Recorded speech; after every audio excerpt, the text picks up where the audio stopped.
Nice. All right, ladies and gentlemen. Woo! We are back. We got a bit of a scenario going on here. You guys are the reason right now that this podcast is being recorded. We're on episode 18. We took a break for the summer because, as you guys can tell, we went full quality when we started up this podcast. We started a separate channel. We had literally a crew behind it, making it all happen. And honestly, it was pretty expensive. And we are clearly a winter channel. So just to not lose all the finances in the summer and be able to plot and get things dialed in for this fall and for this winter so we can come back in 100% with weekly videos, we just took a break. We dialed everything in, and I literally got to bring up 2 comments right here that I read on the YLTHI Pod channel in the comment section a couple days ago, maybe 2 days ago. And these 2 comments are literally the reason why I'm sitting here recording right now. The first one was, what's going on with the podcast? More episodes coming soon. I appreciate you and the content you made. Keep doing you, dog. So a little bit of motivation, we know that people want it. And when you have people that are supporting, it makes it seem like what you're doing, it makes you want to put more effort in. But then this one I read literally either yesterday or the day before. There's a comment from Bradley, and he said, "Boys, we need the pod. Just send them. We don't need guests, just Casey and Jamaal, bad quality, wandering convo, old East Coast shred stories, Casey's behind the scenes raw talk. That's what we want." And I'm the definition of trying to tell people, don't go for quality over getting something done. If quality is the reason that you're not getting it done, the quality will come with the output. When you just start hammering down and doing the work, you're going to get better at it in the long run. When I first started the vlog, I was filming with my iPhone, Jamaal's iPhone, and maybe a GoPro 4 every now and then if we were in the water. I didn't have a filmer on the beach. We didn't have anything. We were just starting off documenting, and there's just so many errors that you need to make. There's so many mistakes you need to make, so many losses that you need to go through, which people literally claim as losses, but they're learning examples. They're things that happen in your life that are going to make you grow and get better. And for us, or for me, I already have a huge following, over 100,000 snowboarders that are trying to hear about snowboarding related topics. So when we started up the podcast this last winter, which was episode, I think 8 or 9, I think we did 10 episodes. When we started up the pod, I wanted it to be of a high enough quality to match the other things that I was putting out there, because I actually had guaranteed thousands of people that were going to show up and watch it. So if you already have a following and you're going to put something out, I would recommend putting out the same type of quality across the board.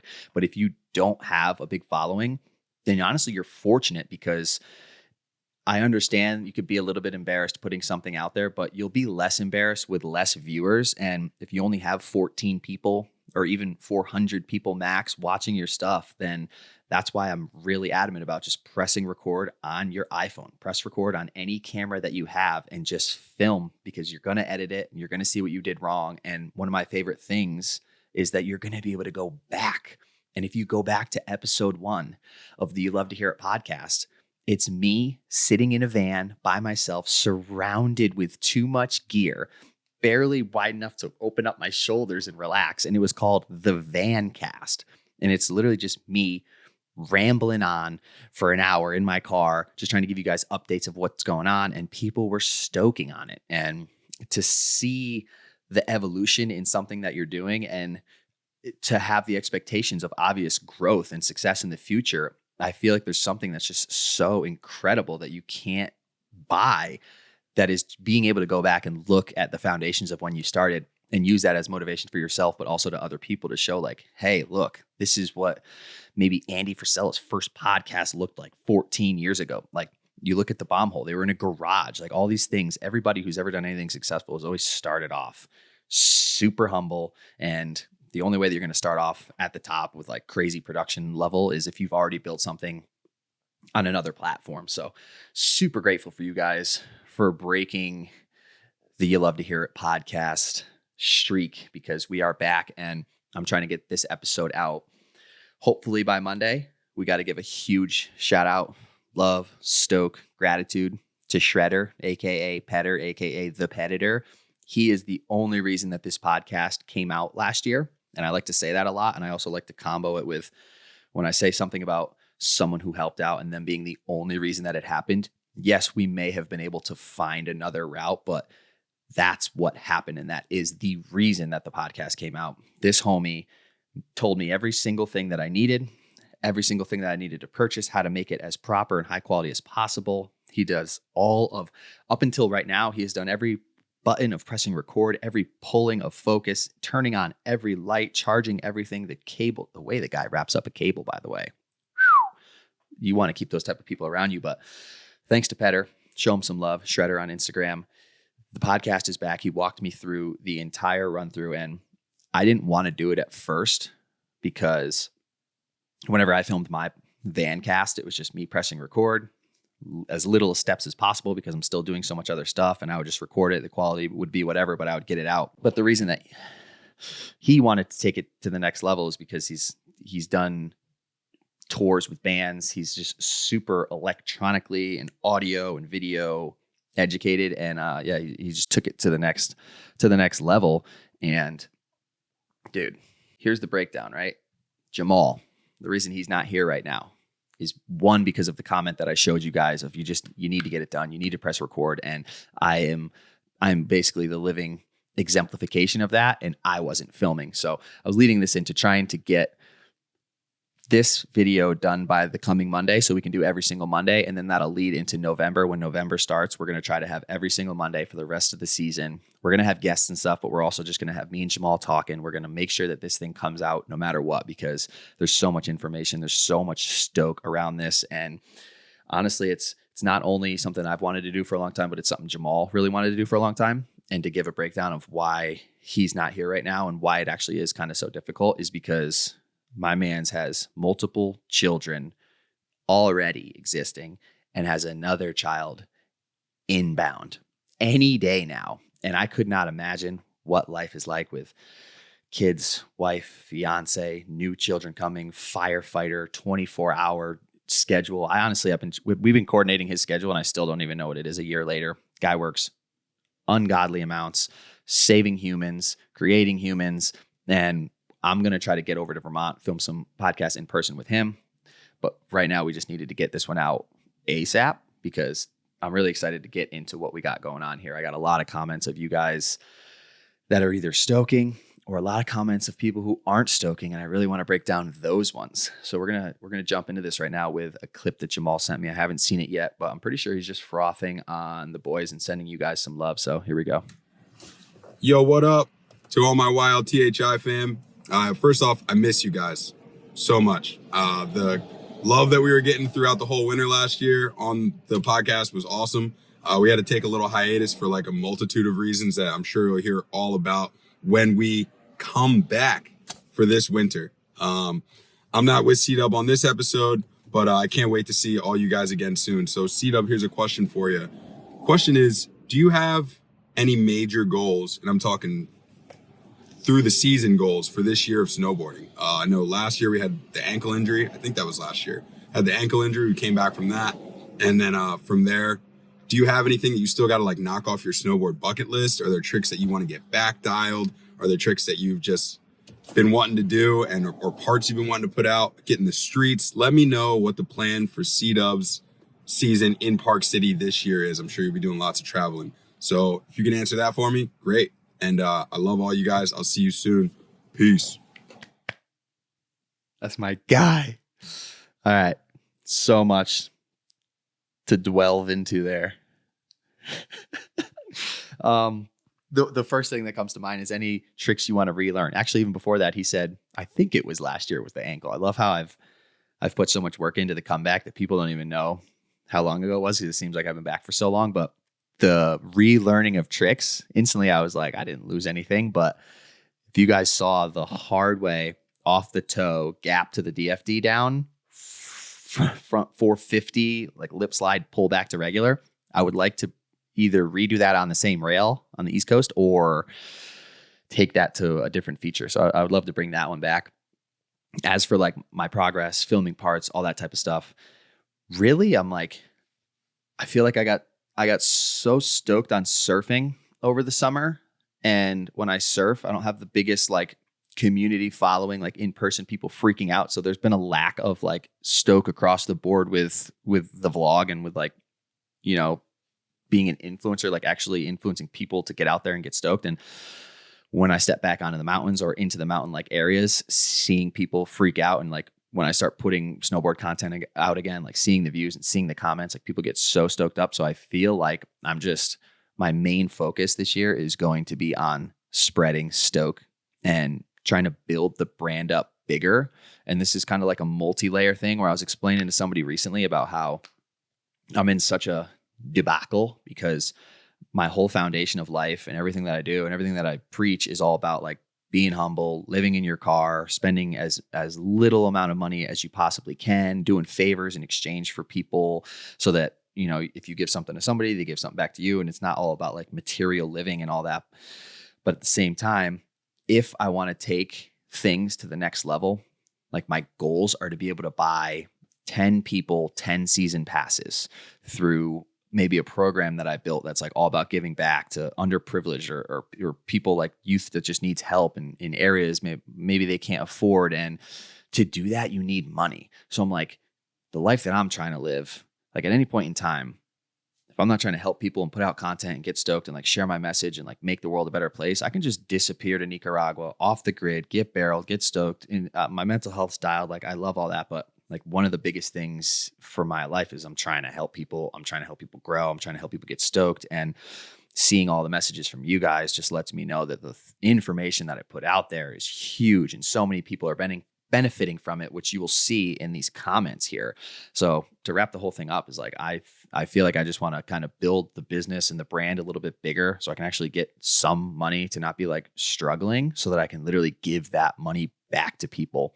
I was saying in a vlog recently, I want to do some type of philanthropy thing where I can consistently hold like I hate the word GoFundMe, but some type of fundraising thing that people can always look at. It's open to the public and there's like, say somebody who needs help underneath it, explaining their cause. And like every week we kind of have a goal. And if we can get a couple, whatever it might be, a couple $100, couple $1,000, but helping somebody achieve something that they can't, like even if they're putting the work, make there be a place where you can input your story and what exactly you're dealing with, what type of hard times you're going through. And we can pick through as a community and be like, dude, this person needs help. Or like maybe some rider who's on the come up, who's like crushing it super hard, but doesn't have enough budget to get somewhere, like getting people snowboards, getting people on hill, getting people passes, getting people like help with their medical bills, all types of stuff like that. And like, that's what I'm really trying to do. So up until this season, currently right now, my whole goal has just been like Jamaal said, new tricks, full parts, scoring the best POW that I possibly can.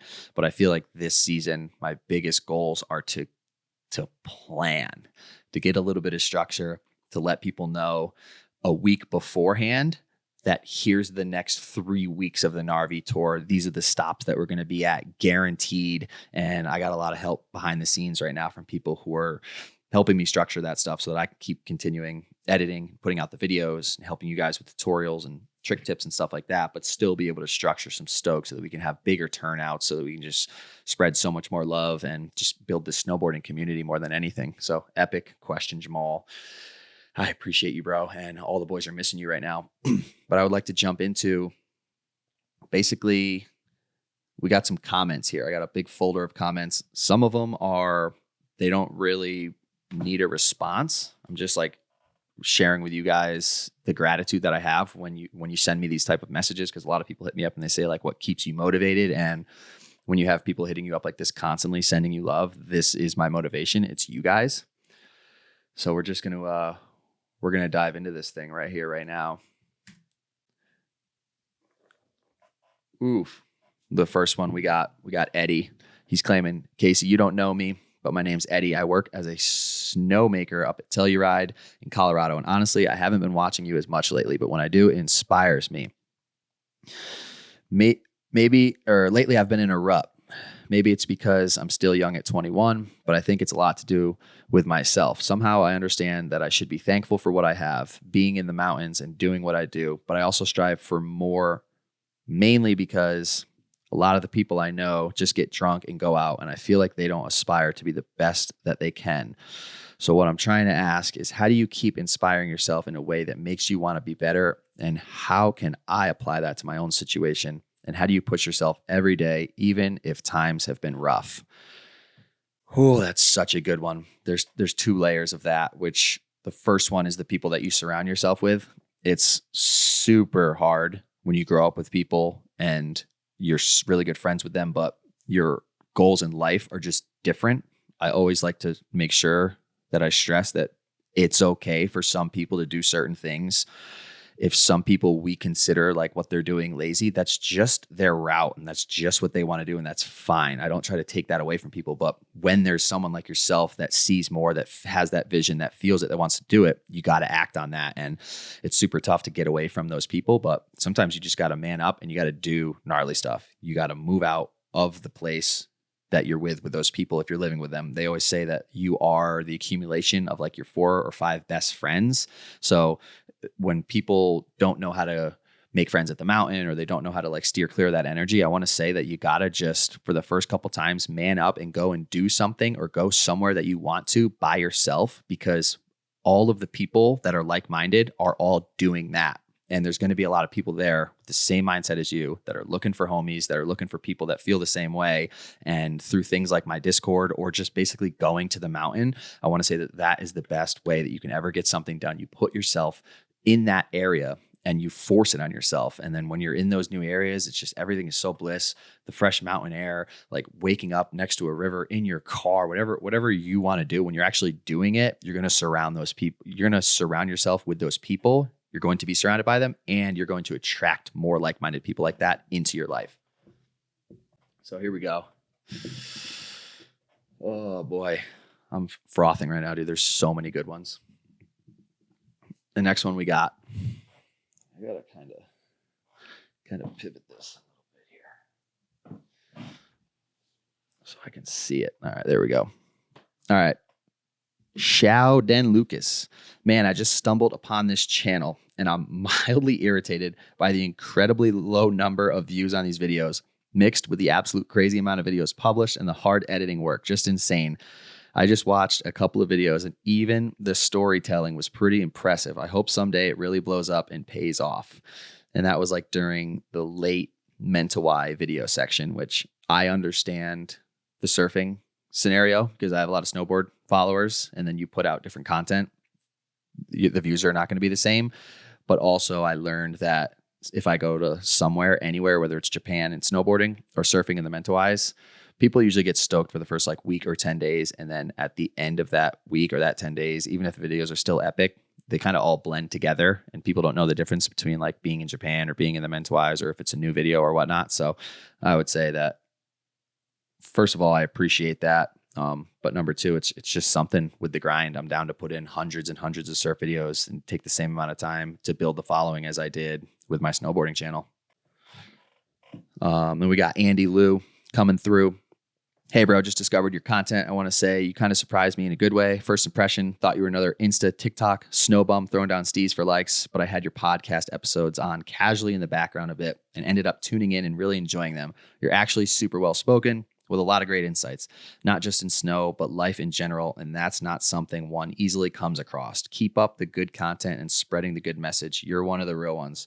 Dude, that's what I'm saying. That's what keeps me motivated, which leads right into this one of this homie stoking on surfing right here. He goes, Casey, just wanted to say thank you for being such an inspiration. Started watching you 4 years ago and living through your videos, dreaming of snowboarding. A year later, I got into skateboarding as a way to fill the void of no mountains in STL, St. Louis. A year after that, I planned a Colorado trip to snowboard with some buddies, bought my own gear next season. I hit up my small local resort to hone the skills and support the local stoke, all this. And I told myself surfing ain't for me. I'm not a water guy. A year later, here I am in Hawaii, learning to surf with some stoked out locals. You've truly opened my life to literally diving in and learning to let others spread their stoke to me. And I can only hope I can pass it on to others. You, your boss, you and your crew are life changers. Thank you, Richard, dude. That's the reason that we're filming this episode right now, bro. And a lot of good ones right now. Casey from Fatsus. I just wanted to tell you how much I appreciate coming across your channel. Recently, I went through quite a bad phase where a few things happened that made my attitude toward myself really negative, and your content made me rekindle my love for snowboarding and in the process completely changed the way I view both myself and those around me. So big thanks for getting me stoked on snowboarding again, and even bigger thanks for changing my life for the better. Your content is truly special because it's not just about snowboarding. It's about spreading positivity, which can literally be life-saving for so many people. I just wanted to share this message with you in order to send the positivity that I received from you right back. Big thanks and greetings from Greece.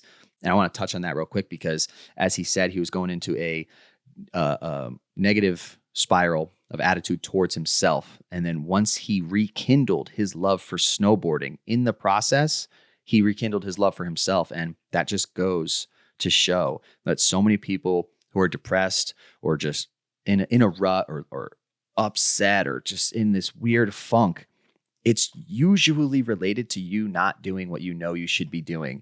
The human body has natural hormones and feelings that aren't random.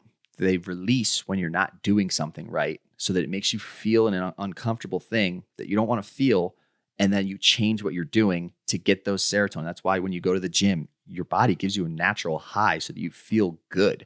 And if you get addicted to that, then you do it, then you know your life is going to be better.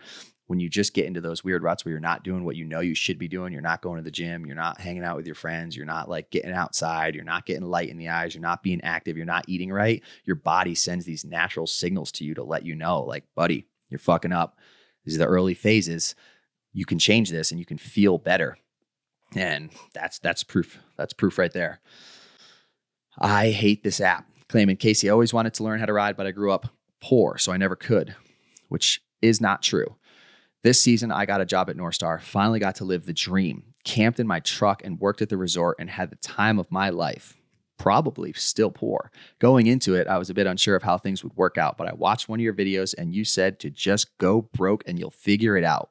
Laugh out loud. Hearing you say that made me feel like everything was going to be okay, and it was. Thanks for the confidence boost, bro. And we're going to get into a lot of that here shortly on when I start to break out the comments of a post that I recently made about housing and getting a free season pass. I'm sure a lot of you guys saw that on my Instagram. It went massively viral, hundreds of thousands of views, hundreds of comments, and a lot of negativity popped in of people that seemed like maybe they didn't accomplish something that they thought they should have, or they let their dreams just like slip out from their fingertips. And we're going to share some serious insight on kind of debating and just showing more information than what I just shared in that single post.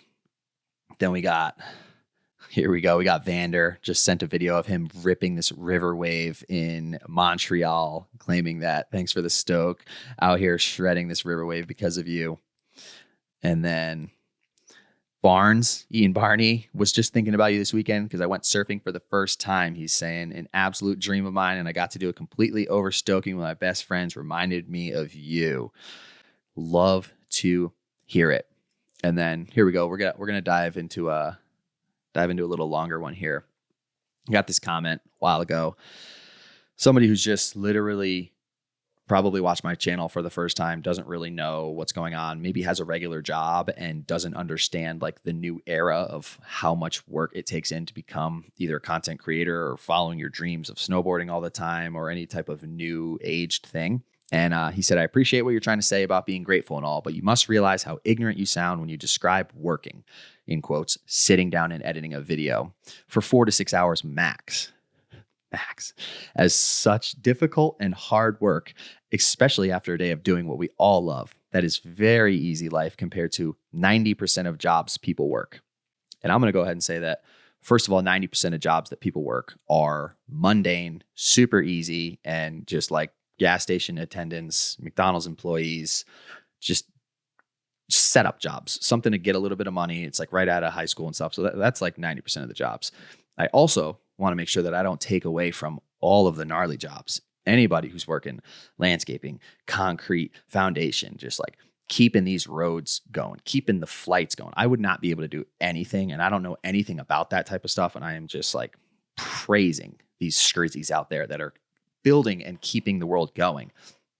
But those people need some stoke in their lives too, and they need some motivation. And I got a lot of construction workers that watch my videos to break away from that for a minute and to dive into just like a quick run through of how long it actually takes to do a day's worth of work. I mean, we have to start in the morning. This is one of those things where do you even start, right? Because if we're going to start in the morning at 6 a.m., then we have to remind ourselves that we're probably up till midnight working. So we sacrificed that 8 hours to only get 6 hours. You barely get an hour of time for yourself in the morning before you're right on the computer handling every single email by yourself. There's 45 minutes to an hour of emails right there. Within those emails, there's all types of things that you need to build, decks, create. You need to learn Photoshop. You need to learn Illustrator to be able to create these things to send to these sponsors to handle all the emails. But that's something completely separate. Then you log in and you got your editing. You have to create a couple small format things, vertical, recrop, do all the posting yourself. Once you make your Instagram edits and all that, you got to post them on 3-4 different socials. This all takes another hour. So you're already 2.5, 3 hours into your editing from the day before, just trying to catch up on stuff. Then you got to start filming something. If I want to go skating, I can't just go skating like everybody that he says loves to go skating. I have to go walk over to the skate park first, set my camera up, press record, go back to my car, then arrive like it's my first time to the skate park, film myself go by. I actually get to skate less. And the whole time I'm there, I'm thinking in a format of editing a video. And before I even went to the skate park, I opened up my notes, and for 30 minutes, I created a timeline of the video that I want to create that day. So I know that people might think that it's just the editing, 4 to 6 hours at the end of the day, but we're not even close to a quarter of the way through an entire day for me. So after I film my skate part or whatever, most people get to go home. They eat food on the couch and they just hang out or whatever. And it's that was their hard work on their day off because they work regularly. But I get home, I got to make my own food just like everybody else. I got to go to the gym. I got to do all that stuff. But now I got to dump the footage. I got to trim through all the footage for about an hour, build the timeline, find the music. If I don't have music, that's another 30 minutes trying to find music. Once I make this edit from my entire day, which went from like noon till probably 6 p.m., everybody else is chilling, eating dinner from 6:30 to 9:30, hanging out, scrolling on their Instagram feeds, whatever, probably watching all the work that I'm creating. And from 6 to 10 or 11, my 4 to 6 hour window, which there are videos that I have spent 16 hours on editing until 6 a.m. I have to edit that entire thing until 10:30 YouTube, and then the uploading process, the thumbnail, the title, the description, the tags. I do all that on my own. And once all that's posted and it's 10:30, 11 o'clock, I have no short form content. So if I want to set that up for the next day, I need to create folders, recrop stuff, set up to-do lists. I need to plan my day for the next day tomorrow. And from waking up at basically 6 and being on the clock by 8, it's now 11 p.m. I've gotten 70% of the things done that I want to all by myself, and I'm exhausted, and I'm going to bed at midnight, and we're doing the whole thing over again, and we're doing it 7 days a week. And then here's the catch. The bread is terrible. I'm living in my car. The sponsors that are paying, these aren't like $50,000 budgets. You're getting a couple $100s to barely make it by. But at the end of the day, the reason that I'm so grateful is because I enjoy doing everything that I just said, and it's not backbreaking on me. And I do get to skateboard, I do get to eat the food, and I do get to edit my videos and watch this amazing final product and hopefully build myself. But legitimately for 4 or 5 years, you have to do this every day, all day, 7 days a week with no help and no breaks for almost no money. So just to break that down for the people who come into these videos, see me being grateful, but also kind of like explaining how hard and stressful all the work is. That's just a little subtle breakdown where I probably forgot like 10, 15 things. And that's aside from creating anything else. That's just the vlog. If you want to do a podcast, if you want to do a merch line, if you want to do anything else, it's another couple hours with building designs and talking to a website team and getting your stuff up there and then shipping all the merch out. Like I've literally done it all, from finding stickers to shipping stickers to spreading stoke to trying to communicate with people to responding through DMs to answering all the comments on YouTube, all the comments on Instagram. Like, I'm only talking about this because I like to explain to people that, like, yeah, we're really out here hustling. We're really out here grinding. And if you want to be a famous TikTok influencer or something like that, it is not as easy as you think. It's 10 times harder, and you're going to get paid a tenth of what you're going to do if you're plumbing. But if you don't like plumbing, then your life's going to be spent plumbing, and you're going to be chasing money and stacking bread, but thinking, should I be doing something less for money? It's all about measuring like what you're able to do, what you need comfort wise, what are your desires in life. Some people are just trying to make some bread, have a family, be that plumber, be secure, and not be like sleeping in the back of their car shredding every day. But if you want to do that, know that it's out there, but it is so much more work than you would ever imagine. So thank you for that, Thomas. I hope we cleared up some stoke here. I asked him to jump on a call, but he didn't seem to want to jump on a call. James was claiming, just wanted to give you guys a huge thanks for what you're doing. Found the podcast through a Facebook reel featuring Scotty B and spent the past week listening to every podcast since number 1. I'm not a surfer or a snowboarder and haven't been on a skateboard in 15 years at least, but I love your guys' vibe and perspective on life and I'm absolutely hooked. Thank you for putting in the work and look forward to the next show. Mic drop. Thank you, doggy. Ian Houseworth. Oh, this is a good one. I got a park etiquette right-of-way question for you.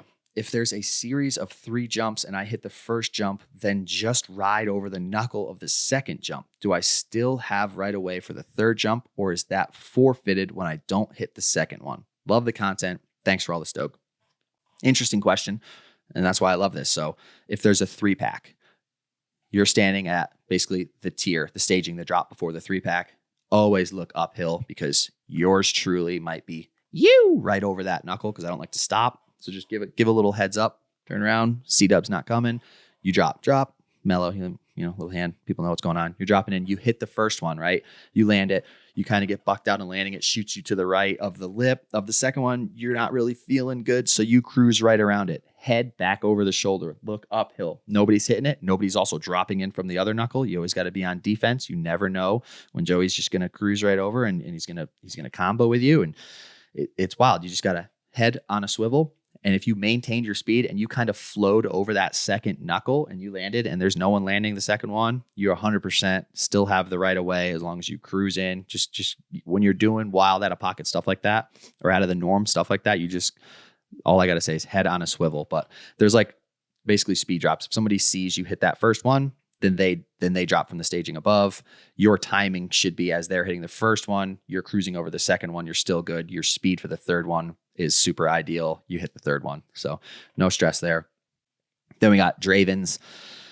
Hey bro, just wanted to say, man, I've been having a really hard time in my life lately. I've been running from myself. Haven't been able to find a job for a while. Thought I would be homeless. I got really low in my head and decided to pray to God to give me motivation to keep going. No joke, I woke up this morning and all I could think about was you. I decided to catch up on your videos and instantly got a call back from a place that I applied to. I have an interview tomorrow. That being said, you've always been my number one influence on making myself a better person. I've been watching your vids for probably about 9 years now and you never break, man. And I aspire to be like you. Thank you, man. You'll never understand what your videos do for people. You are one of the greatest people to ever live, man. Never stop being you. And like, bro, I appreciate that so much. There's a lot to go into, but I'm by no means religious whatsoever, but there's times in my life when I will straight up do the same thing, dude. When I really need something, who knows if there's a God, no one knows nothing, but the act of meditation, mindfulness, intention, awareness, consciousness, all that stuff is measurable. And so no one really knows what's going on, but it's for sure that people that pray, whether it's to a God or to universe or just through the law of attraction, it's all measurable. It's all frequencies. And we live in a measurable frequency world where everything that you're sending out, you're attracting back to you. So no joke, dude. I have done so many things like that in my life where you get on a kind of spell where you don't really meditate for a while. You don't really think, you kind of just like cruising. Everything's going good. But when you really need something, taking a step back and putting in that work, like it's literally work to meditate, to try to clear your mind of all those thoughts and all those things and everything that you're doing to allow new things to come in. And you need to like raise your energy. You need to raise your frequency and your vibration to that loving state so that you can accept new loving things into your life. So dude, that's huge right there. And I'm glad you shared that with me, bro, because I've been living that for a while and I read those messages and I get re-inspired to go and creative visualize. I literally have a book behind me right here called Creative Visualization that changed my life. That is probably the reason that I'm in the scenario that I'm in right now. Then we got Big Kev. Yo, man, got a snowboarding surf question.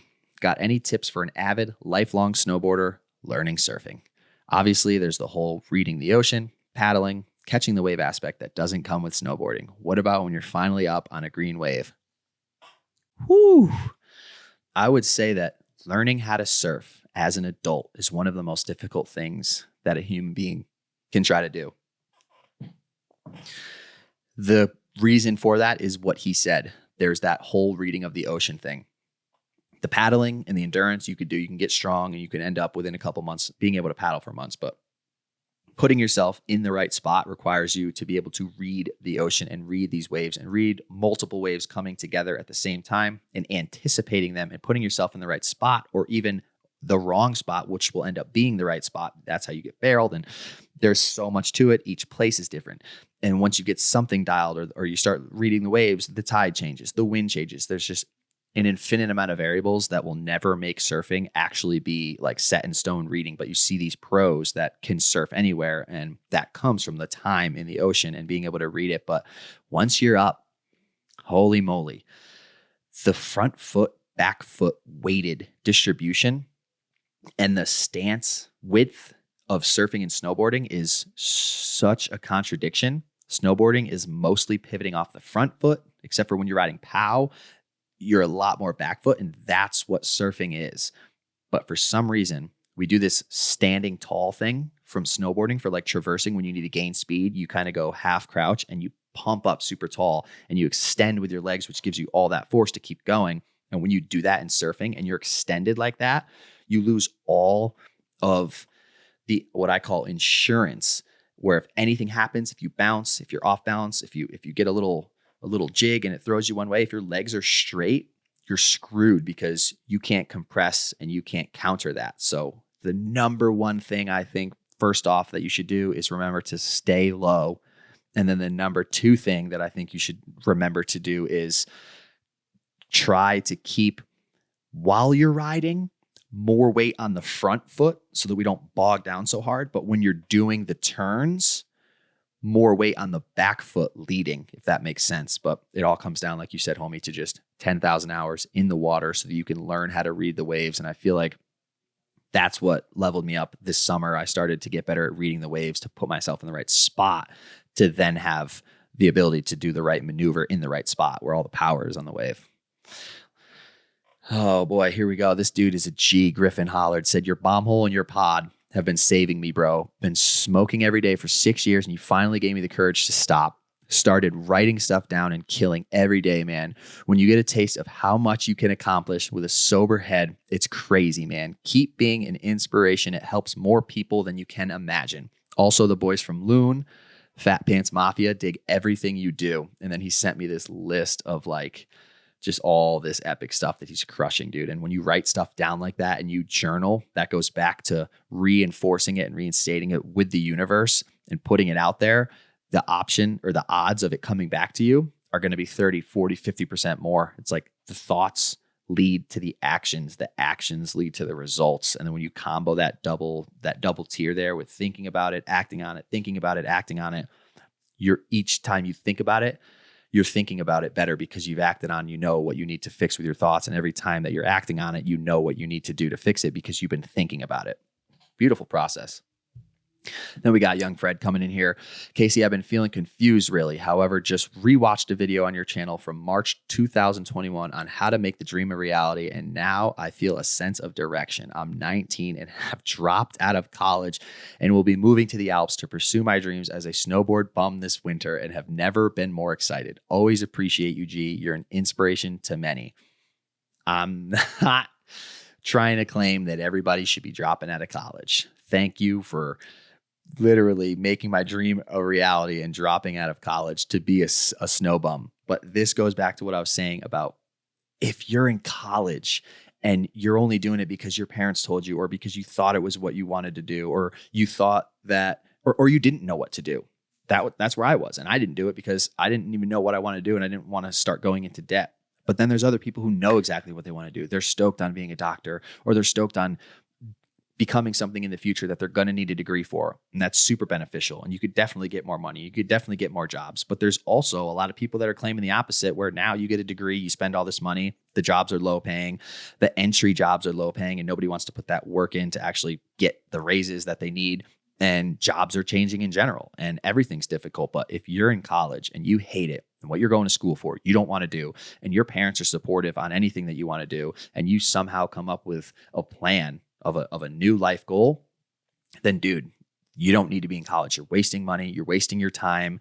And it's just, you have to keep the what I always say in the back of your head of like, we're not just out here lollygagging. If you don't come up with a way to get money on the road, you're going to be broke and you're going to be in danger. You're going to be unhealthy. You're going to be stuck in a foreign country with no money and no help. And you just have to know that if you're going to take a route like that and you want to be a ski bum in the French Alps, like you need to stack up your money in the summer. There's no going out. There's no going to the bar. There's no buying anything that you don't need off Amazon every 2 days. You're saving up money so that you can live that dream the way that you should and make people who see you doing it want to do it as well and not see you just struggling and stressing. So dude, I'm stoked to be able to bring that awareness into some people's life. Then we got Max Sanders. Me and my buddy's favorite clip to look back on was both of our first season snowboarding more than 3 days. We worked as snowboard instructors heading back to Veckenridge. Is that Vale Breckenridge? Veckenridge for year 2. Thank you for being an inspiration for us young guys trying to make our lives awesome. Looking to progress my riding this season. Love this shit more than anything. Your podcasts have really saved me from so many meltdowns when it's 5:30 a.m. and I got to go to work in the shipyard, or p.m., either one of those. Being able to listen to you, Jamaal, and other rippers just talk about snowboarding helps me so much. It's so hard having no homies to talk like that with. Going back to Breckenridge is going to change my life. Cannot freaking wait. Hearing you say those homies you want are already at the mountain is the truest thing ever. Secured employee housing again somehow.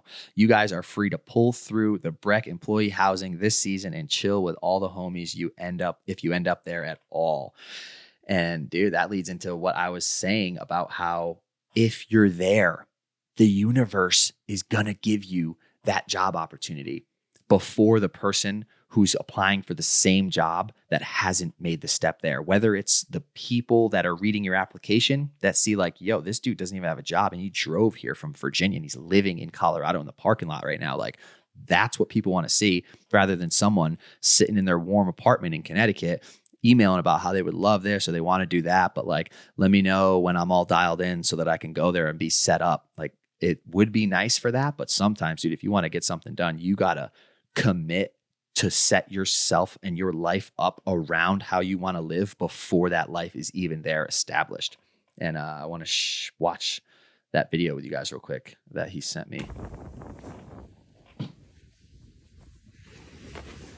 Yep. Let's go. A little Keystone freaking nighttime riding maybe. It's just nuking. Just cruising by, dude.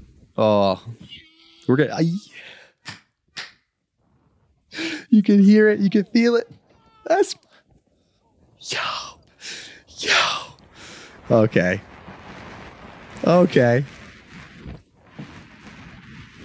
That's my boy, yo. We got to do some reacting to subscribers videos on the You Love to Hear It channel. What do you guys think? Send some videos to the Instagram at You Love to Hear It podcast. I'm right behind you. Do not fall. I love the communication. A lot of people don't know this is actually the year of communication. With the bottom turn at the bottom there, that was sick, boys. Love to see that. Yeah, send some stoked to the You Love to Hear It podcast, and if you guys want, we'll start doing some reacting to subscribers videos over here on this page. It'd be sick. And Cody Heifer, we got 2 more on the stoke pamphlet here that I got going, folder. And he's claiming, how do you get friends on the mountain if you only go a few times a year? I'm from the East Coast and I try my best to get into snowboarding. So I always try to push the Discord because I'm trying to create a place where this issue can be solved. I'll leave it in the description. It's in all the description of all the videos that we've ever made. But basically we just have like East Coast, West Coast, Midwest, and we have these chats within the Discord where people can post what mountain they're riding if they need friends. And dude, surprisingly, there are a lot of people who don't have homies to ride with. So just go in there and post some stuff. And the more that you guys are in there every day, communicating and interacting with each other and sharing that, the bigger that thing will get. And other than that, it's the main thing that I said before. Social media was huge when I didn't have any friends that wanted to snowboard, or I had a lot of friends that wanted to snowboard, but I couldn't get them to go as consistently as I wanted to. I was literally driving up from Connecticut to Vermont minimum 5 times a week, sleeping in my car, sleeping at random people's houses. And I would always meet people on the hill. If you're open and you're communicable and you're stoked, and if you see now through like my vlog, someone with a C-dub sticker or a specific board, if you see someone on my board, like there's that mutual connection that you guys now have where you're like, yo, this guy Frost, this guy's trying to be healthy and stoked and whatever. And the people that you want in your life, that you want to be surrounded with, they're at the places that you're not going because you're scared to go by yourself. When you man up and you just go there, you'll meet those people and it will change your life. That's how I met Jamaal. That's how I met everybody that I hang out with. That's how I met Crowbar. That's how I met Brent. That's how I met literally everybody that I hang out with that isn't from my hometown. I met at a mountain somewhere, on the hill, at a party afterwards. Like, these places have huge ecosystems within them. And if you become like a local of that mountain or of that area, even if it's seasonal local, I don't want to get on the local topic, but you will just meet so many like-minded people, dude. It's unbelievable. So go. That's my advice to you, dude. Go to the mountain and meet people. They're there. And then we got the last one here from this kind of nice folder. Matt Fitz Design. Casey, it would be awesome to hear you riff on mental health in a nomadic life. I am also a super positive person. I just got a remote job and want to travel for board sports, but the biggest thing I'm worried about is feeling lonely. Much love, dog. So I kind of covered this where if the mental health aspect starts slipping in, you start to feel uneasy or whatnot, then that's probably because you're not living the life that you know you should. So take a look at your health, take a look at your diet, take a look at how much work you're putting in the gym. Like, are those the things that are making you feel like you're not doing what you know you should be doing? And if it's just the mental health thing of feeling lonely, I know what you mean for sure, because I live in my car 90% of the year. I sleep in random parking lots next to truckers nonstop.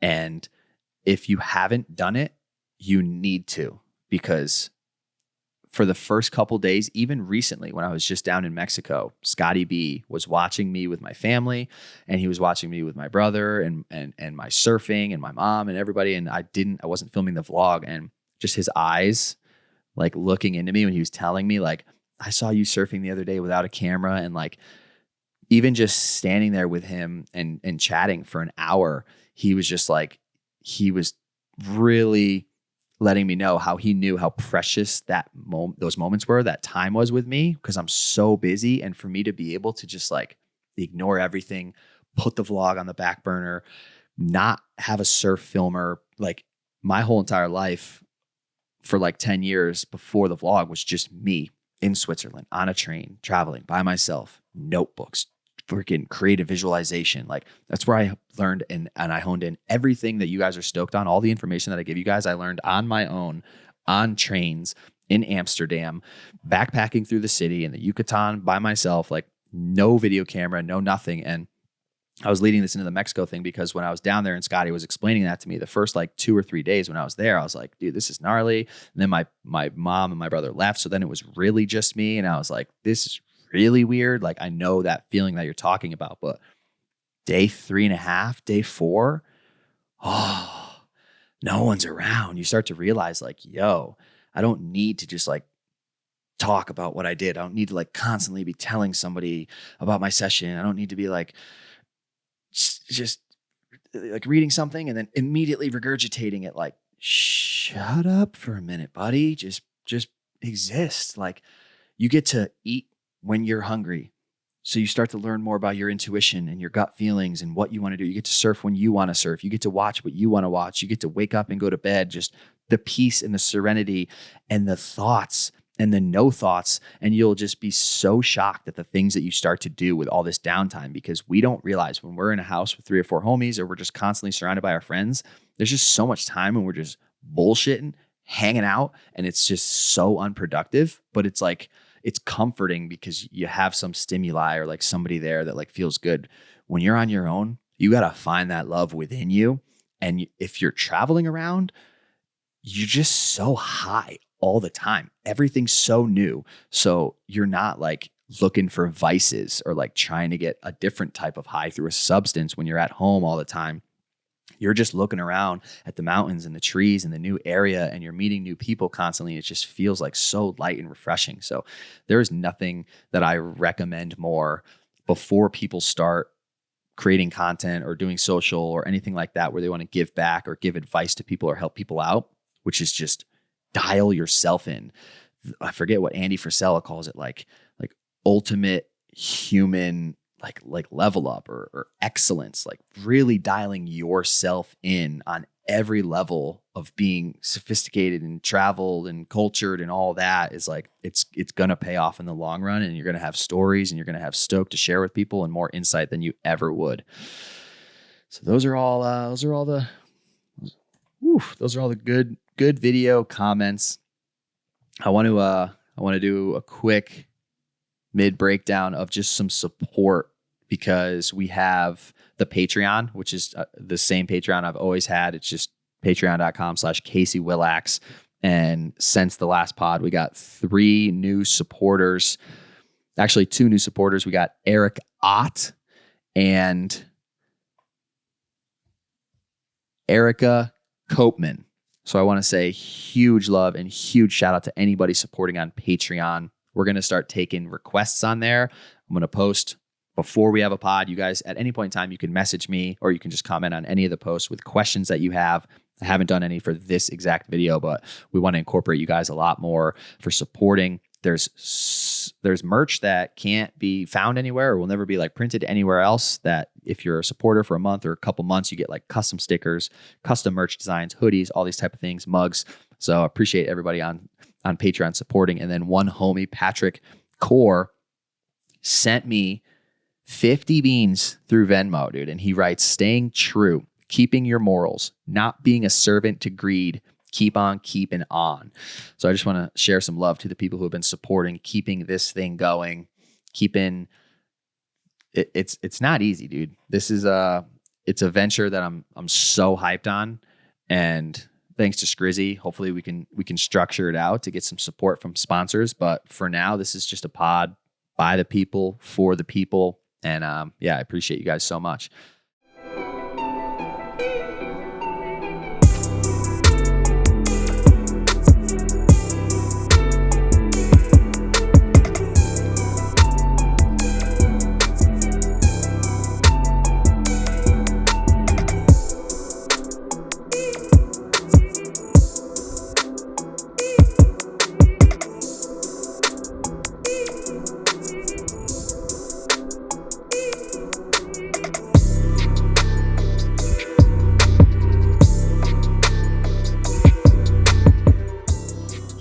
Yeah, Bill.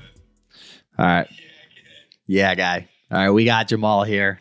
We're about to take. Should you just hit me with your question, or should I listen to the video you sent me? I can hit you with it right now. Yeah, I don't even need to watch it. Okay, well, I'm gonna play that one for them so that they can hear it, because I don't have you recorded. Okay. But yeah, here we go. Yeah. All right, here's the Ask C-Dub Anything question for this week. As you can see, I got my Sixers gear on. NBA season is starting, but we think we already did the NBA. So we're going to switch it up, because this also starting right about now is hockey season. The boys are out there absolutely buzzing, getting on the ice, getting after it. My Flyers, we'll see how they do this year, but I love my Flyers. Anyway, the question for you, C-Dub, is can you name 5 NHL Hall of Famers? Anybody who's been in the NHL that you think is good enough to make the Hall of Fame. Let's hear it. Damn it. All right. First of all, no respect. No disrespect. You know what I mean? I love hockey. I actually had a hockey I had a pond in my backyard. I grew up playing hockey. Never watched it though. Obviously, I know Gretzky, Wayne Gretzky. It's funny if people watch the vlog. I think we were in New Mexico, maybe Taos, New Mexico last year, and Petter hit me with this. And we had me, Verde, Petter, Daly, all of us trying to work on just a second one and couldn't get it. It's in the vlog. But I don't think we actually went through it. But let's let the brain just jiggle around for a minute and see what resonates.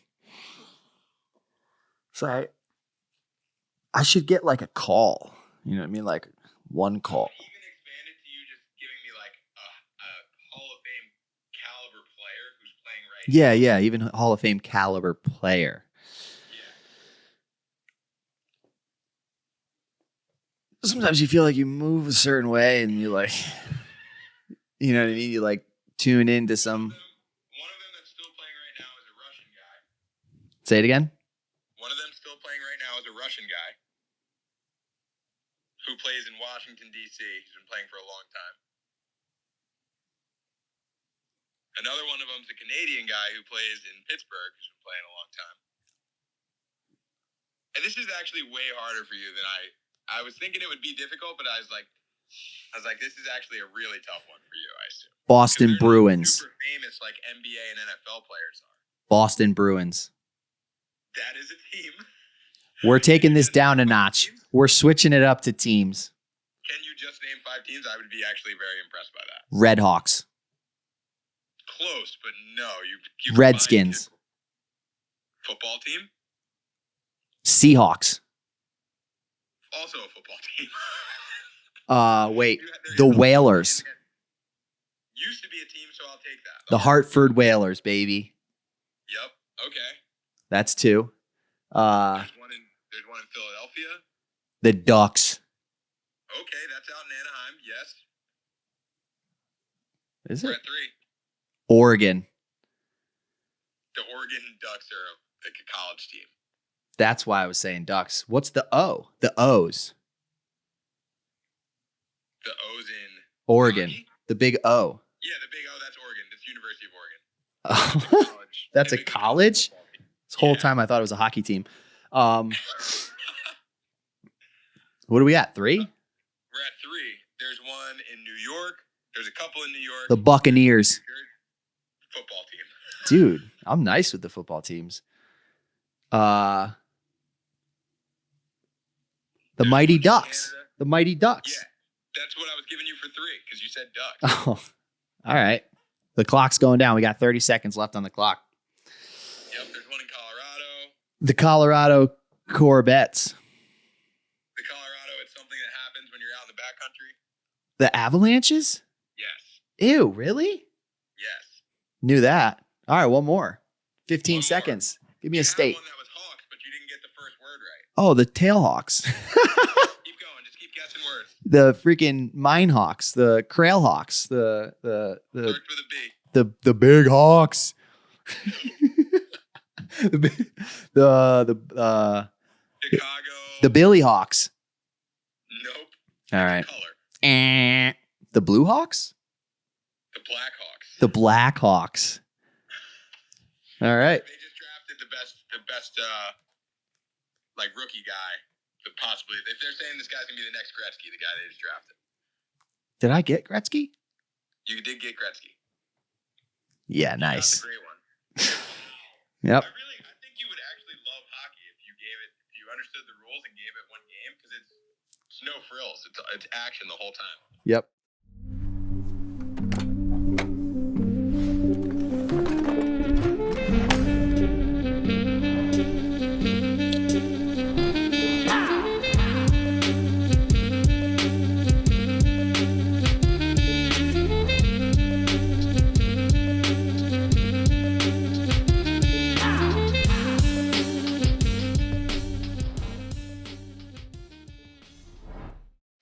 All right. There we have it.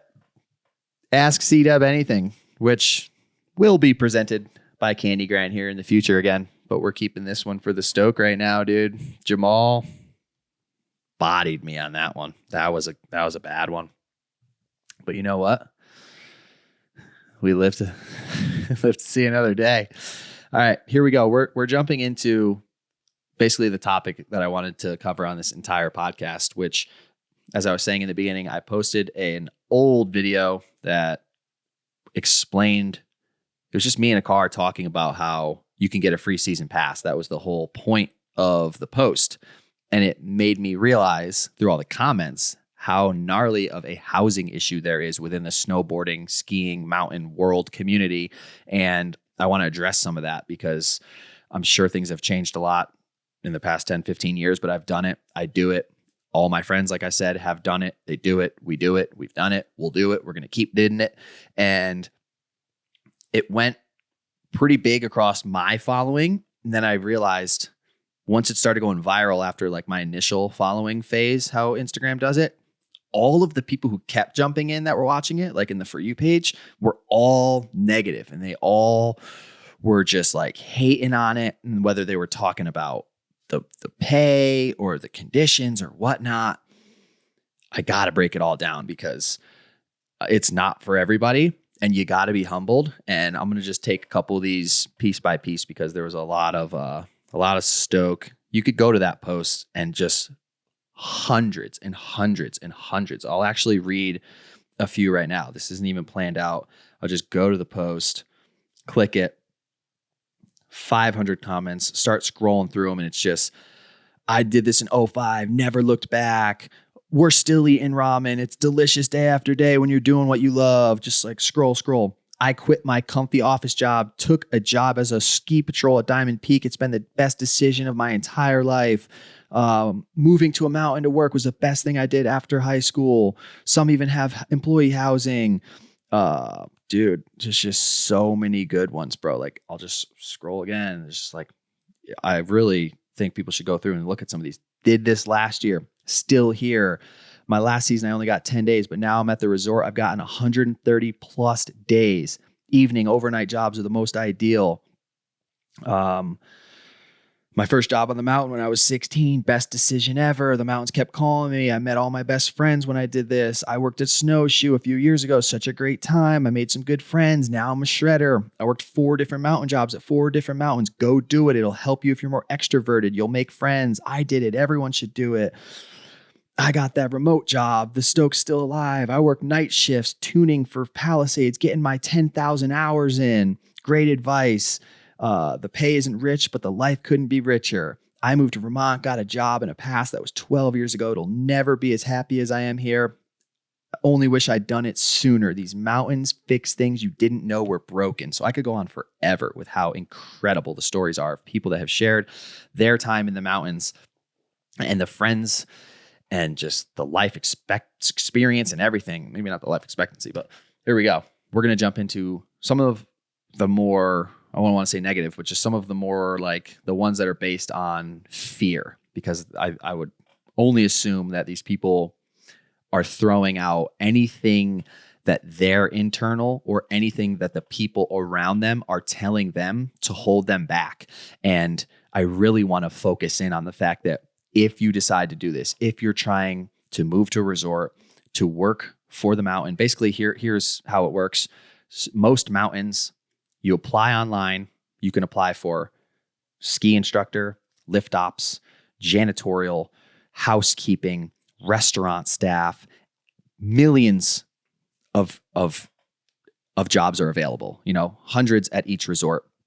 If you work full time, you usually get in exchange a season pass.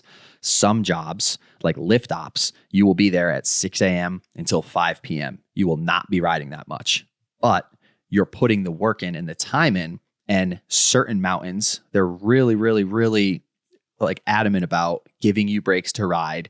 And that first year that you're there at specifically lift ops, you might be putting yourself in a position to manage it to where then the next year you're not actually running the lifts, but you're managing it and you get to ride double the amount of hours.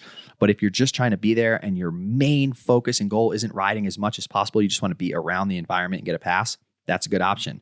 There's other options like custodial, where you can ride all day from 8 a.m. to 4 p.m. They close, you go in at 5. You work from 5 until about midnight. That's right around 8 hours. And You get to sleep your 7-8 hours the next day and you get to ride all day. That's what Tom Malik did. That's what Luke did. TCAP was, he worked tubing. I did ski instructing, snowboard instructing. Then I did the snowboard coaching for the development team. There's also another route though that I didn't explain because the video wasn't long enough. And that is not getting a pass through the mountain, but getting a pass through some of the jobs or the businesses around the mountain. So you got to do your research. And that's why I always say, go there. Go there 3 months ahead of time.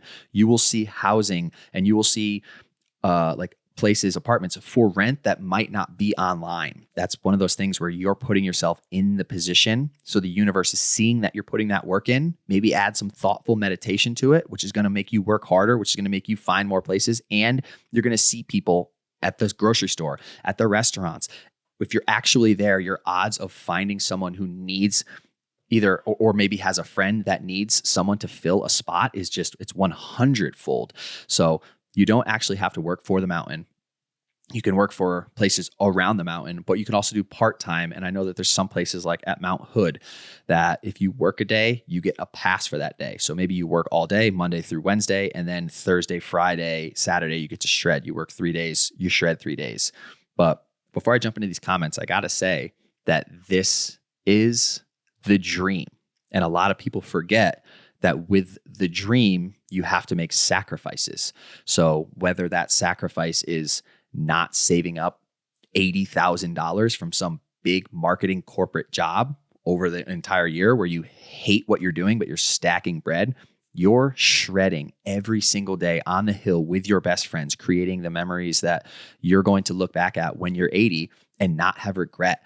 And if what you're trying to do in life is shred and have fun and snowboard and stoke, and that's the reason that you're working and trying to save all this money, you can kind of just cut that whole part out, save up with a regular job. Like we were saying, any of those 90% of jobs that you can do in the summer to save the money, you can just buy yourself a pass, move up there, pay for your rent for the winter, and just snowboard the entire time. And that's the route that I took after moving there for basically 2-3 seasons and I've done dishwashing, I've done park crew, I've done the coaching, I've done it all. And then I started realizing I can make more money. I can make basically $1,000 for a season pass working landscaping in the summer, cutting grass in like 2 weeks.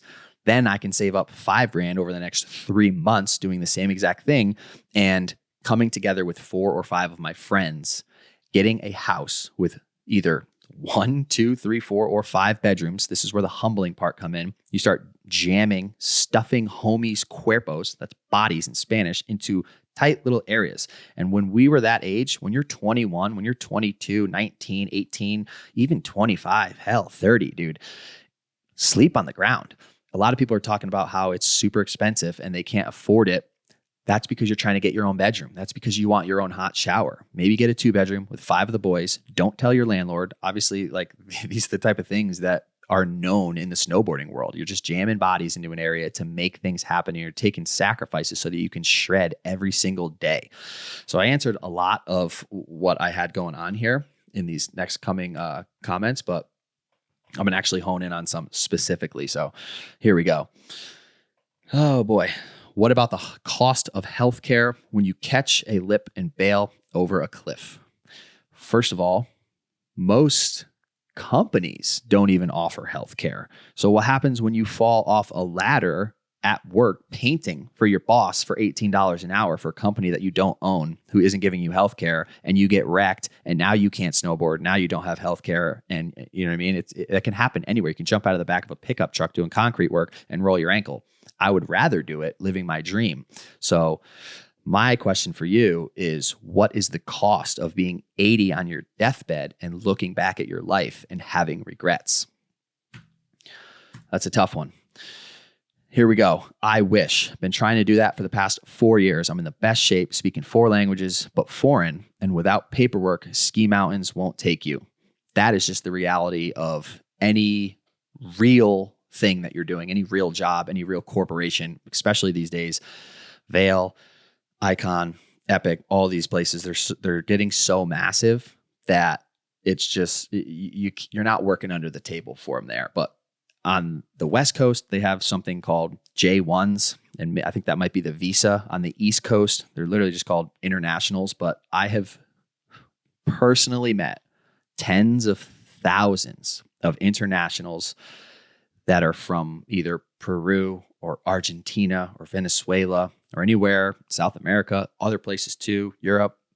And they have programs. I personally, I've never done it because I'm not international, but they have like scouts that go down to these countries in the summers and they recruit people who are basically, it's just such a good trade-off. If you're going to college in a foreign country like South America, and maybe you want to learn English for the degree that you're doing because you want to get into some type of, forget the word, the hospitality industry, and you need experience. So they trade the experience. You pay whatever it is for basically a season in America where you practice. They're not getting paid crazy amounts of money, but a lot of these people aren't trying to like progress to a professional snowboarding level. They want experience, they want to shred, they want to hang out, they want to have fun.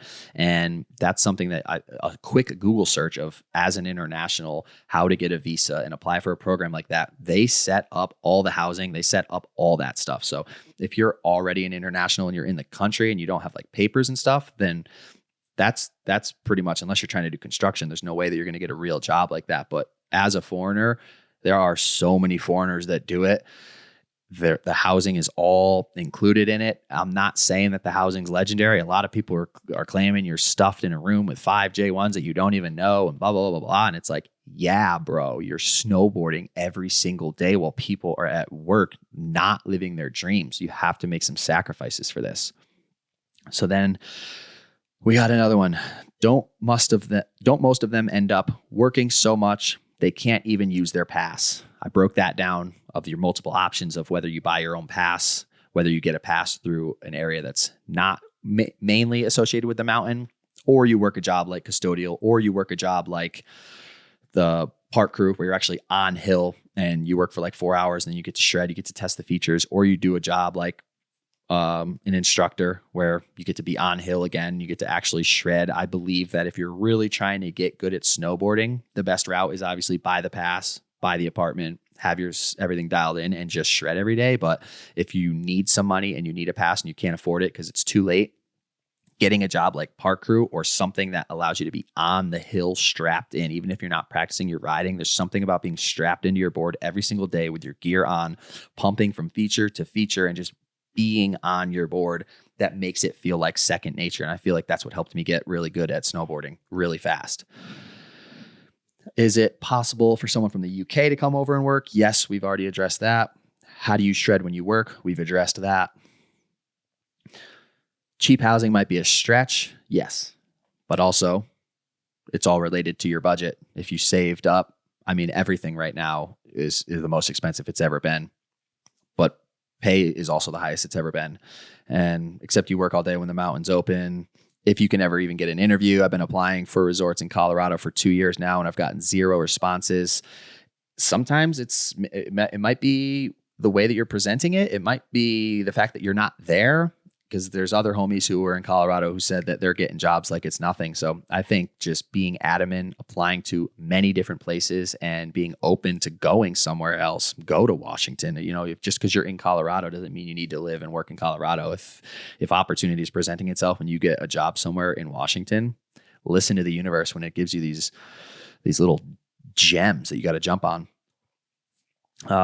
Avoid copper, great to ride, terrible to work, highest turnover rate out of any place. Downside, you got to work for Vail. Is this 25 years ago? Working at a resort was great, but there's no housing or benefits. Nope, you'll have to work so much, you won't have any time to shred. Vail is a sweatshop. So a lot of that is just based off of what position you have and what housing is available in that area. I really want to push the Discord to try to get more people in there for that housing section within Midwest, within Colorado, within all those. We should be able to be helping each other out. I just got an apartment. We have a foyer. Here's a photo of it. Anybody want to throw in $350 for, each month to dial in their dream over here? We're trying to cut back on our rent. But yeah, I mean, you're working for Vail.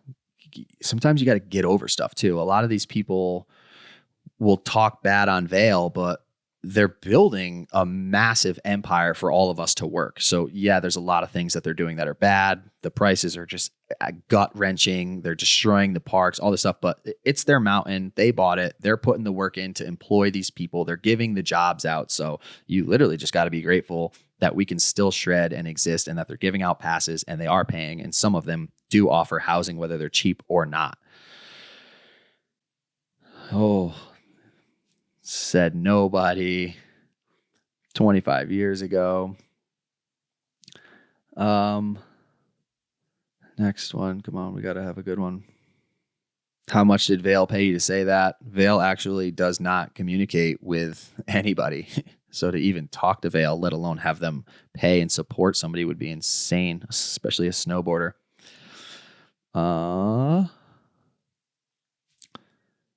Dude, these are so good.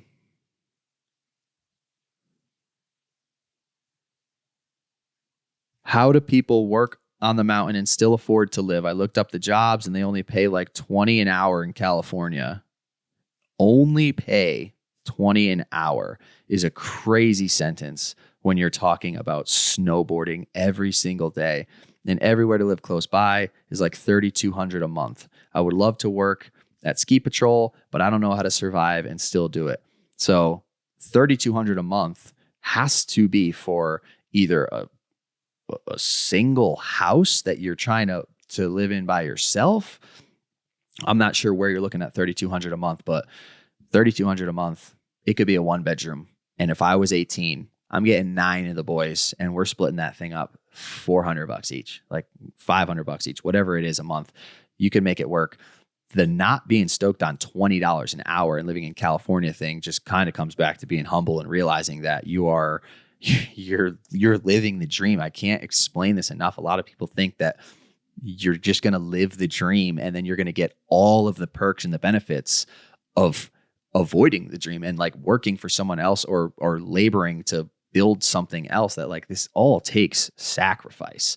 And if $20 an hour is not good enough for you and you're trying to get a single bedroom by yourself, you don't want to live with other people, then I'm sorry to say, but it might not be the life for you. Buy a van. $3,000 a month in one winter, you could buy a $15,000 van with heat and everything. So I'm not sure where that is, but there's no way that $3,200 is the cheapest that you can find for rent. And then Drew's claiming, honestly, it's to the point where getting a job at the mountain is harder than getting a pass. So many budget cuts. You never know how long your season will be. They're looking for flexible schedules and people who don't care if their hours are cut. The more flexible you are, the more likely they'll want to hire you. And as long as you end on good terms, you get to keep shredding once your work season is over, which is true. So that's actually, I don't know if he was trying to talk about that in a bad thing, but if you're super flexible and they're like changing people out, then you might even, as long as you don't leave on bad terms, you get to actually keep your pass. I'm not sure if that was, I think it might have just been a positive thing. This is probably my favorite one out of all of these. I lived in Mammoth when I was 23 and 24. Anyone think 30 is too old to move back to a resort town? First of all, who cares what anybody thinks? And second of all, I'm 33 living in a freaking snow town. I'm going to be doing it when I'm 80. I'm going to be doing it when I'm 50, dude. The fact that you're even thinking about what other people think when it comes down to you dreaming and stoking and living your life just means you just need a little bit of just a shift in your perception of like, who cares? Like even anybody that does care, it doesn't affect you at all, dude. So get out there, go right now, dude. We saw people, I think the homie that lived in that van that was claiming last year or 2 years ago that he's like 45 years old and he made it all happen. By the time you're 30, you should have a little bit of bread too. It should be way easier. You could just buy a pass and stoke out. Then we got, I love working in the ski snowboard industry. Don't get me wrong, but it's incredibly misleading to say that ski resorts offer cheap housing. That's just me being me and figuring out a way to do it cheap. I've always figured out a way to do everything cheap, but I'm also someone who literally won't turn the heat on. I will go and buy 3 down comforters and a sleeping bag and sleep in that. If it means I'm going to save $180 on heat every month, I will sleep in my car. I will throw my blankets in my friend's dryer who rented a place. I'll chip him $100 a month to take off on his. I'll cook him some food. That goes back to sharing and giving back to people who are helping you out and building that community, exchanging things. And yeah, it ends up being cheap for me because I sleep in foyers. How many more we got? We got maybe seven, 8 more of these things. I did this, says Keenan. I worked in the kitchen, working 3 12s and lived across the highway from the ski resort. I didn't pay anything because the rooms were already rented out and I slept on the couch. I recommend doing it. It'll change your life. You'll really find out what you're capable of when you're out on the mountain. And for all of you that are not a youngster, do it anyways. Get a serving job at the lodge or bartending, anything. Dude, I got friends that are making $5,000, $8,000, $9,000 a night doing bartending. They would definitely be up till 3 a.m. and they definitely would be sleeping until 10 and they will miss pow days and stuff. But if that's what you're into, if you're trying to get bread and that's what like your combo is like shredding bread, throw it on a tee. Then yeah, dude, that's the best thing you can do. So this is the homie who said all to sleep in a dorm with J1s. Go start a career. Once you're making money, a ski pass isn't that much. Spot on. But also, that's a type of lifestyle. Some people don't want to go start a career and then buy a pass because then you're only doing that career to get the pass when you could have just gotten the pass. And if you're down to sleep in a dorm with a couple J1s who are just, I'm also claiming You Love to Hear It podcast breakdown. The internationals that come here are some of the best people in the world, dude. And there's like I'm not really good at vocab, but there's that like little nuance that people like to think sometimes of like, if someone comes to your country and can't speak their language as perfectly as you. And me and Jamaal were talking about it. It's like, these people have they're working on number 2. They've already prestiged through language. Like I can barely speak English. These people have their entire language of Spanish so dialed in that they're working on a second one and we're communicating with them in it. Like, how good's your Spanish? How good are you to go to a foreign country and immerse yourself in a different culture and be able to like exist? I got to give all the love and stoke and just credit to the internationals who come here. You guys are so on point and they're great people. I would love to dorm in a room with 4 J1s. Got work here in Vermont for anybody looking. Bromley Resort, hit me up.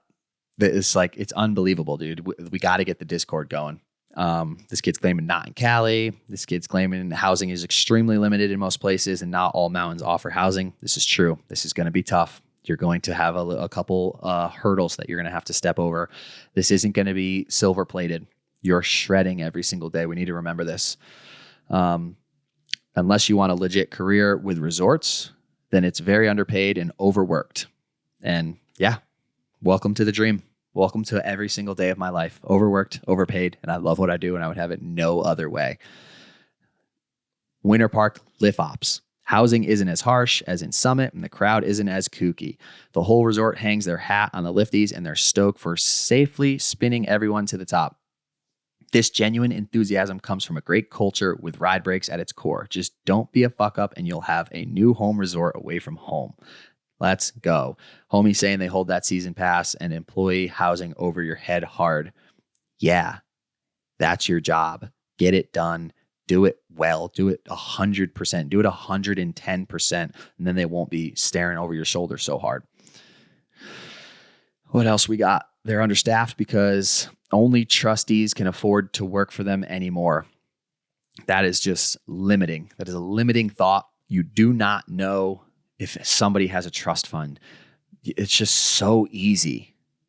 It would be so nice to look at someone successful and making something happen, even if that successful person is living in their car and shredding every day for basically free or slaving for a mountain. When they're doing what you want to do and you're not doing it, things will start to come out of your mouth. Words like trusty or only works for them. And if you believe that, it's limiting only you and that person. You know nothing about them, dude. Jamaal actually taught me a life lesson that his father taught him growing up, which was never involve yourself with somebody else's finances or business. Everybody has a different like route that led them to where they are. And even if they are a trust fund, like, what's that going to do for you when you discover that and dwell on it and get jealous. That's not going to make you work harder. It's not going to do anything for you. Ignore it. It's irrelevant. You have your scenario. You have the cards that you've been dealt with, and you got to be on point to make those better. So just saying that it's only for trustees, it's just a limiting vocab. Drop!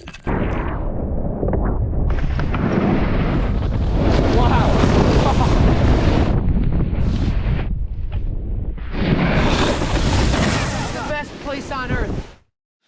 So I hope more than anything, this dialed you guys in with some motivation. Like the homies were saying, they saw my video. They said, just go do it. They did it. They made it happen.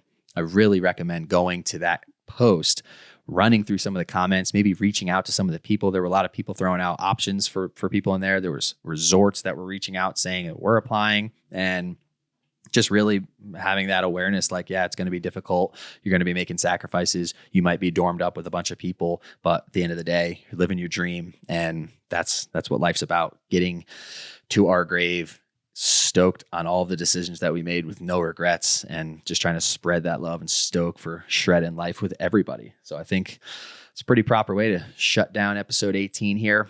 Show some love to Jamaal. We miss you, bro. He's going to be on the next one. Drop a thumbs up on this if you're watching on YouTube. Drop a comment, subscribe if you're not already. Remember, we have the Patreon if you guys are trying to support. We have merch on CaseyWillax.com. Shout out to Petter. Go show him some love. If you guys want to see some epic video, he's the homie who made so much of the podcast come true, but the epic intro in the vlog that everybody's been so hyped on. He helped with so much stuff last year. He's going to be doing a lot of stuff behind the scenes this year. And yeah, we're just super grateful, and we absolutely love to hear it. Thank you guys for the support. Drop a review if you're listening to this on any of the publications that it goes live on. We're on Spotify, we're on iTunes, and we will see you guys in the next episode. Yeah, absolutely love to hear it. You. Yeah, nice. Nice.